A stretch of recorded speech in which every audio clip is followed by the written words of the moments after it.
네, 반갑습니다. 저번 시간에 첫 번째 시간에 우리가 재료역학 강의를 하면서 제가 강성에 대해서 좀 표현을 해드렸죠. 그러니까 재료라는 것이 재료에 의해서 나타날 수 있는 강성이 있고 단면적에서 나타날 수 있는 강성이 있는데 그 두 가지의 곱으로 이 재료가 어떤 외력이 P라는 외력이 존재했을 때, P라는 외력을 받았을 때 그 모멘트가 생기는데 그 모멘트를 받아줄 수 있느냐 이런 것을 갖다가 판단을 할 수 있다고 했죠. 저번 시간에 배웠던 거 뭐 잠깐 이제 뭐 간략하게 이제 요약을 좀 하고 가고 싶은데 이런 식으로 이제 실질적인 어떤 재료를 우리가 심플빔이라고 생각하고 그렸을 경우에 P라는 외력이 가운데 포인트 로드로서 그 뭐라 해야 되지 집중하중으로서 작용을 한다고 하면은 실질적으로 이 안에를 우리가 잘라서 단면을 확인해 보니까 이런 식으로 어떤 모래시계 형상을 나타나는데 가운데 중립축을 기준으로서 이런 식으로 이제 그 힘의 분포도가 이제 나타난다는 사실을 알 수 있죠. 이게 조금 오른쪽이라고 치면은 얘가 지금 컴프레션이라는 왼쪽의 힘을 이렇게 받을 것이고 얘는 역시 반대로 T라는 텐션의 힘을 받게 되겠죠. 그래서 얘에 대한 그 힘의 합력을 우리가 T 동그라미 이렇게 표시를 했었고 이 위쪽은 얘 이 삼각형에 대한 컴프레션에 대한 합력을 C라고 표현을 했는데 이 가운데가 바로 중립축이다. 중립축은 이제 neutral axis 해가지고 NA로 표시를 합니다. 그래서 보니까 이 컴프레션과 T로 인해서 발생하는 이 힘들은 이 가운데 포인트, 즉 중립축과 만나는 이 단면적에서 가운데 이 포인트를 기준으로 이런 식으로 모멘트가 작용한다는 사실을 우리가 알 수 있었었죠. 정력학에서는 이 재료에 대한 단면적을 고려하지 않고 우리가 항상 실선으로 그렸었기 때문에 이 재료 단면적에서 발생하는 모멘트를 고려하지 않고 그 힘의 어떤 힘이 어떻게 움직이는지에 대해서 움직임만을 파악하다 보니까 우리가 그냥 발력만을 구해왔었는데 사실상 재료역학을 들어오다 보니까 재료를 끊어서 단면을 또 확인해야 되고 그 단면에서 발생할 수 있는 강성과 재료적인 강성이 여기서 발생하는 이 모멘트를 버틸 수 있는가라는 것을 우리가 파악하는 게 재료역학에서 가장 중요하다고 생각했죠. 자, 그러면서 이제 마지막에 어떤 얘기를 했냐면 그렇다면 이 포인트 중립축과 이 도면에 이 재료의 단면이 만나는 저 포인트를 우리가 도심이라고 했는데 이 도심의 위치를 우리가 알아야만 도심에서 떨어져 있는 이 C가 때리고 있는 이 지점까지의 수직거리와 T가 때리고 있는 이 지점까지의 수직거리를 알면 우리가 이 모멘트를 구할 수 있고 그 모멘트와 2 곱하기 i라는 그 강성의 그 어떤 크기를 비교함으로써 이 부재물이 멀쩡하게 버틸 수 있는지 아니면 뽀가지는지를 우리가 파악할 수 있다고 이제 첫 번째 시간에 그렇게 강의를 좀 드렸었죠. 그래서 오늘은 도심과 이 중립축에 대해서 조금 설명을 하고 싶어요. 저희가 첫 번째 시간에 할 때 제가 중립축을 말하면서 자꾸 말을 좀 번복했던 그런 현상이 나타나는데 그 이유에 대해서 조금 오늘 말씀을 드리고 싶어요. 저번에 했던 거는 우리가 지우개라는 이런 어떤 재료를 갖다가 이제 예시로 이제 들어서 했는데 얘는 지금 단면적이 직각사각형이란 말이죠. 직각사각형의 예를 들어서 단면이 B라는 디멘션과 H라는 디멘션을 가지고 있다 했을 때 우리가 도심에 대한 개념을 정확하게 몰라도 얘에 대한 도심, 이 모형에 대한 이 단면적에 대한 가운데 있는 그 중심이라는 것은 이 포인트에 있을 수 있다는 것을 우리가 대충 눈대중으로 알 수 있죠. 그것에 대해서 좀 더 수학적으로 어떤 식을 만들어 가지고 한번 풀어보자는 게 이번 시간의 그 목표가 되겠어요. 그러니까 여기가 지금 해당하는 이 지점까지가 수직거리, 그러니까 y축에 해당하는 거리는 2분의 h가 될 것이고 x축에 해당하는 요 거리는 2분의 b가 될 것이다 라는 것을 우리가 죄송합니다. 우리가 감으로 알 수 있단 말이죠. 그쵸? 근데 뭐 다들 아시겠지만 요런 직각사각형 혹은 정사각형을 가진 이런 단면적을 가진 멤버로만 우리가 뭐 건물을 설계하진 않죠. 그래서 대표적으로 뭐 여러 가지 이제 부재물들은 있지만 대표적으로 이런 T자 형광이나 T자 그런 철근 콘크리트 같은 것들이 있는데 이렇게 T자로 생겼을 때 거기에 대한 그럼 도심은 어떻게 찾을 것인가? 얘에 대한 도심은 우리가 눈대중으로 찾을 수 없다는 거죠. 얘는 뭐 눈대중도 맞지만 실질적으로 이 숫자도 우리가 구할 수 있잖아요. 그 정 가운데 있을 수 있다는 그런 상식이 있으니까.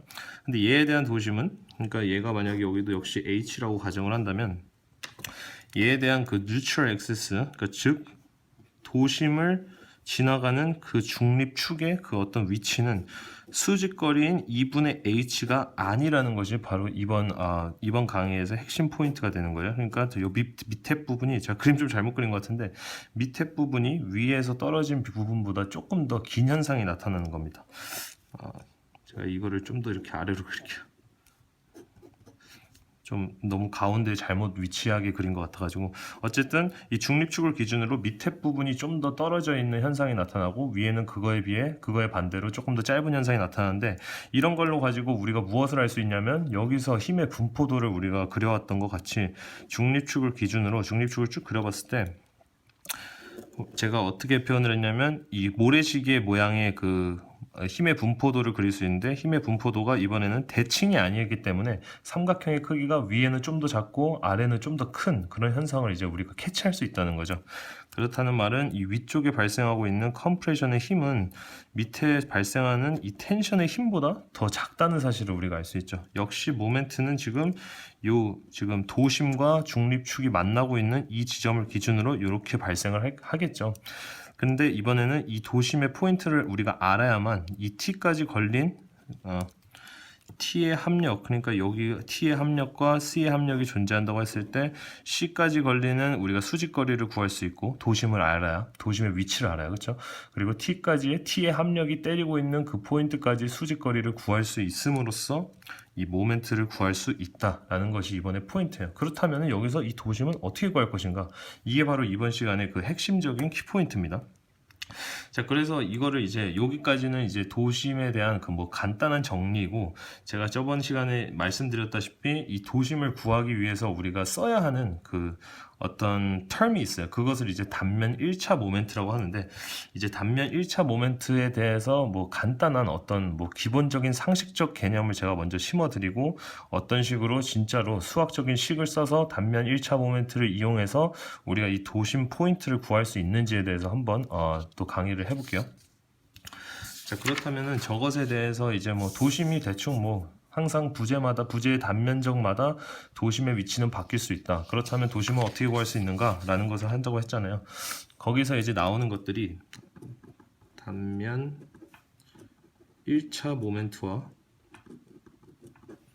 단면 2차 모멘트가 되는 거예요.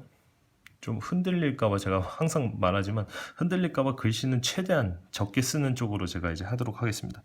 우리가 단면 1차 모멘트다, 2차 모멘트다 하면은 상당히 이 개념에 대해서 되게 어려워요. 그러니까 개념 자체를 도대체 어떻게 받아들여야 이게 가장 이해하기 좋을까라는 식으로 이제 많이 접근을 하실 텐데, 제가 내린, 또 제가 이해한 이런 1차 단면 모멘트라는 것은 그냥 뭐 간단합니다. 우리가 1차 방정식이 있고, 그렇죠? 1차 방정식이 있고 2차 방정식이 있잖아요. 자, 1차 방정식이라는 것은 쉽게 표현하면 그냥 x 1승이고, 2차 방정식은 x의 제곱인 2차인 방정식을 나타내죠. 그러니까 말 그대로 단면 1차 모멘트라는 것을 우리가 x라고 가정을 한다면, 단면 2차 모멘트라는 것은 거기다 차수를 하나 더 곱해가지고 추가적으로 어떤 제곱을 나타낼 수 있는 그런 모멘트 값을 2차 모멘트다라고 이제 표현을 하는 건데, 얘가 왜 필요한가에 대해서는 역시 차후에 강의를 통해서 이제 설명을 해드리도록 하겠고, 오늘은 이 단면 1차 모멘트에 대해서 기본적인 개념과 1차 모멘트를 이용한 도심을 찾는 방법에 대해서 한 번 더 강의를 또 이렇게 해볼게요.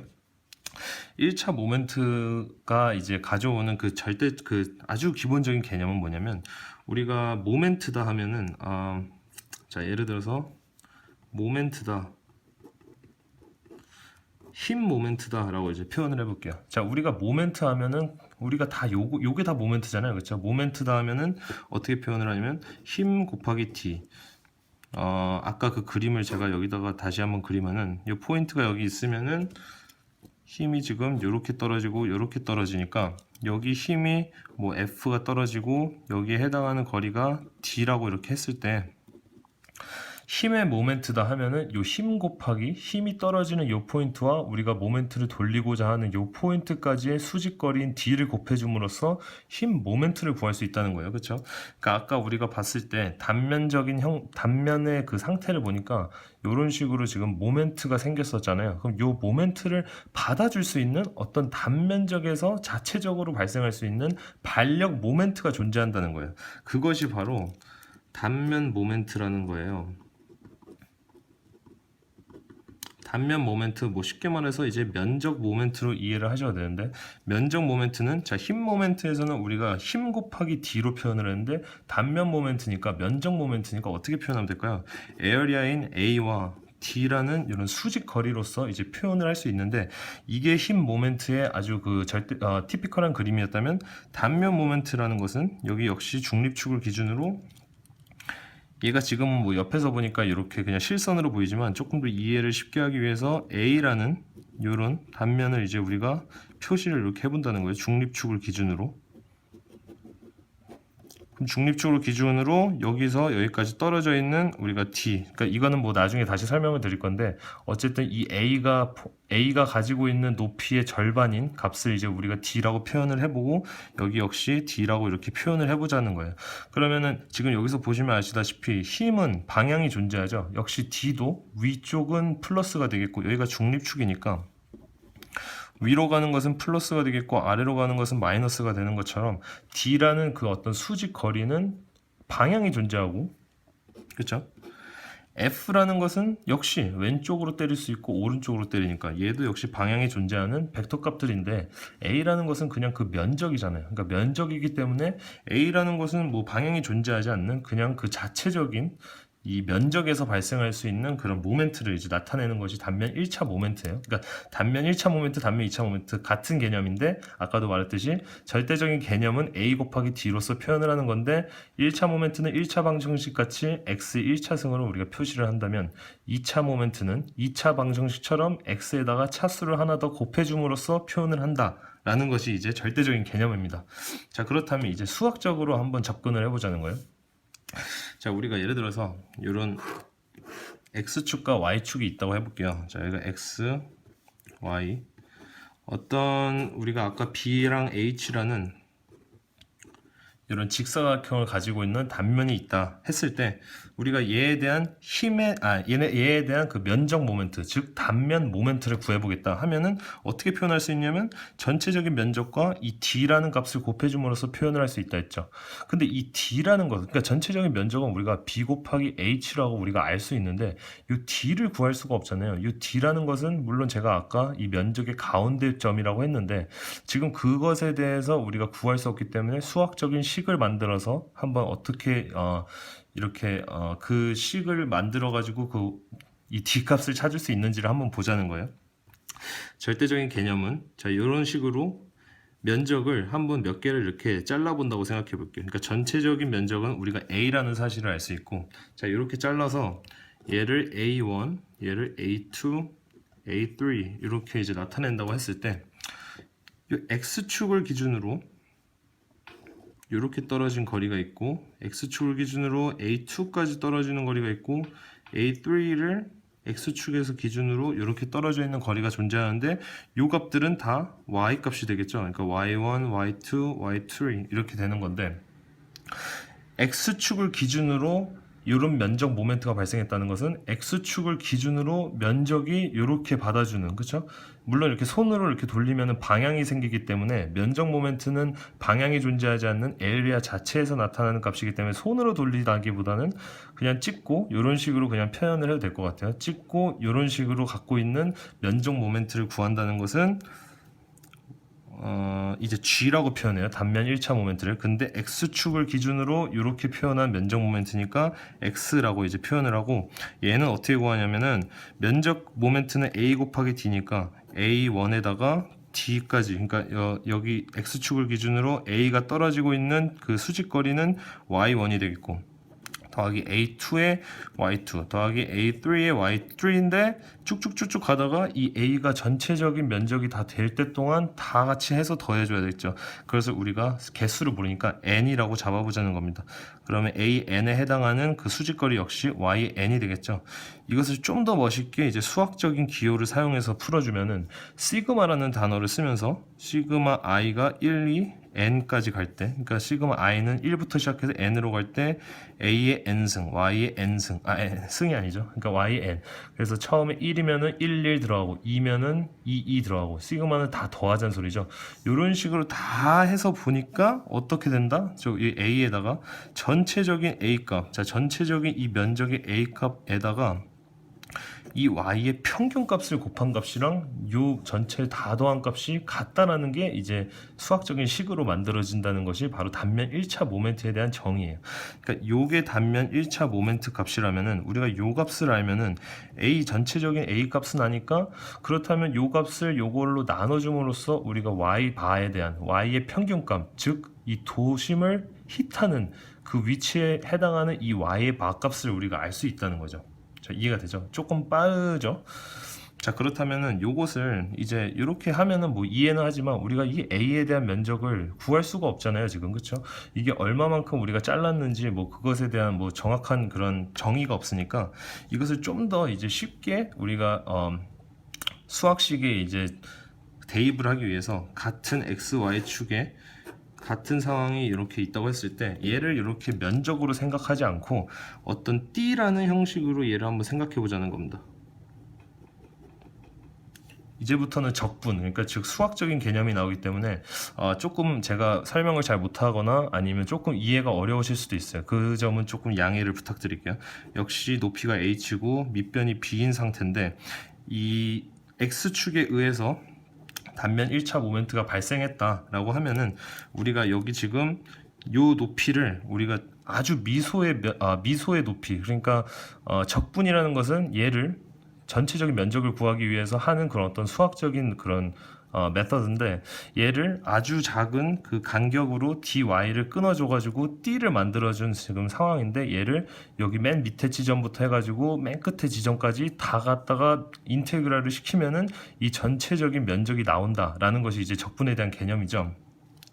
그렇다는 것은 여기 지금 밑변은 뭐 b가 되겠죠? 그렇죠? 네, 여기서 그러면 이 dy라는 우리가 아주 미소의 폭을 가진 이런 직각 사각형의 넓이를 지금 우리가 구한다면은 그것은 아주 미소의 그 넓이가 되겠죠. 미소의 폭을 가지고 있는 그 직각 사각형의 넓이를 da라고 이제 말할 수 있겠죠. 그래서 그거를 갖다가 이제 여기다가 맞춰서 식을 한번 인테그랄을 사용해서 이제 식을 써보게 된다면, 인테그랄 딱 쓰고 y라는 것을 먼저 써줘야 되는데, y는 뭐냐면은 우리가 아까 면적 모멘트를 구할 때 a 곱하기 d로서 이제 표현을 하는데, 그 a가 이번에는 da라는 그 미소의 면적이 되는데, 거기에 해당하는 이 d라는 수직거리는 x축을 기준으로 봤을 때 y 값은 계속해서 변한다는 사실을 알 수 있죠.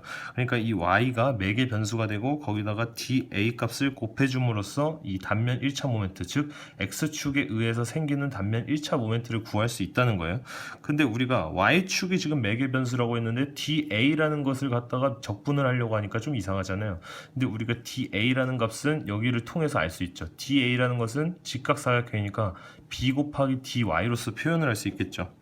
그러면은 이제 da에다가 b 곱하기 dy를 써주는데, y에 대해서 우리가 적분을 하는 거니까 y라는 것은 지금 이 사각형이 존재하고 있는 전체적인 수직거리인 0부터 h까지를 우리가 이 범위로 두면은 이 식이 성립한다는 겁니다. 그러면 b라는 것은 이제 뭐 상수니까 b는 앞으로 뺄 수가 있겠고 0에 h에 y dy가 되겠죠.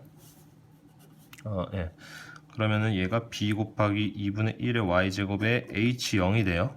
그래서 계산을 해주시면 2분의 bh 제곱이 된다는 게 이제 단면 1차 모멘트, x축에서 돌린 이 면적이 가지고 있는 어떤 이 면적에서 자체적으로 발생할 수 있는 그 면적 모멘트가 바로 2분의 bh 제곱이라는 건데, 이거를 가지고 우리가 전체적인 a 곱하기 y 바로서 이렇게 표현을 할 수 있다고 했죠. 그러니까 헷갈리실 것 같으니까 얘가 이제 우리가 단면 1차 모멘트의 그 값을 이제 나타내게 된 것이고, 이것이 a 곱하기 y 반대, a라는 것은 전체의 그 면적에 대한 값이니까 b 곱하기 h로 나타낼 수 있겠죠. 그럼 b 곱하기 h 곱하기 y 반대, 우리가 뭐 y 반은 뭐 2분의 h라는 거 아까도 말했듯이 우리가 예, 아까 그 그림이 어디 갔죠? 어쨌든 직각사각형에서 그 y 바라는 것은 우리가 가운데 지점에 위치해 있기 때문에 h라는 수직거리를 갖고 있는 직사각형이면 y 바가 2분의 h라는 사실을 우리는 이미 다 눈대중으로도 알 수 있잖아요. 상식이 있으니까. 근데 이런 식을 통해서도 한번 그게 make sense 되는지 한번 더블 체크를 해보자는 거죠. 좀 자리가 좁은데 여기다 이제 요거를 다시 한번 풀어서 써주면은 b와 h로 2분의 bh 제곱을 나눠줄 수 있으니까 b가 날라가겠고 h가 하나 없어지니까 h가 y 바가 된다. 즉 우리가 생각해왔고 상식적으로 알고 있던 그 어떤 이런 직사각형에서 x축을 기준으로 즉 이 y축의 수직적인 어떤 그 위치에 나타날 수 있는 도심의 포인트는 2분의 h인 요 포인트 어딘가에 존재한다라는 것이 단면 1차 모멘트의 개념이 되겠습니다. 네, 제가 이번 시간에는 조금 수학적인 그런 적분에 대한 개념을 설명하다 보니까 저도 모르게 이제 편집점 구간이 좀 많네요. 근데 제가 또 찍다 보니까 사실 X축으로만 가지고 하면 안 되고 Y축에 대해서도 우리가 이러한 과정을 한 번 더 거쳐줘야 X축에서 나타날 수 있는 그 도심의 위치와 Y축에서 나타날 수 있는 도심의 위치가 크로스되는 그 지점이 이제 우리가 도심이라고 생각해서 구할 수 있는데 이번 시간에 제가 계속해서 영상을 찍다 보니까 영상이 너무 길어져서 일단 이번 시간에는 X축에서 구하는 그 단면 1차 모멘트에 대해서만 보는 걸로 하겠습니다. 그리고 다음 시간에 이제 단면 1차 모멘트 아직 안 끝났으니까 X축 말고 Y축에서도 한번 하고 그 다음에 제가 아까 말했듯이 X축과 Y축이 크로스되는 그 지점을 도심이라고 했을 때 단면 1차 모멘트가 가져오는 어떤 그 오류들 아니면 단면 1차 모멘트로 해석이 되지 않는 이 강성의 느낌을 우리가 단면 2차 모멘트를 통해서 어떻게 또 해석을 해낼 수 있다라는 사실에 대해서 한 번 더 언급을 하면서 다음 강의를 또 준비해서 다시 오도록 하겠습니다. 감사합니다.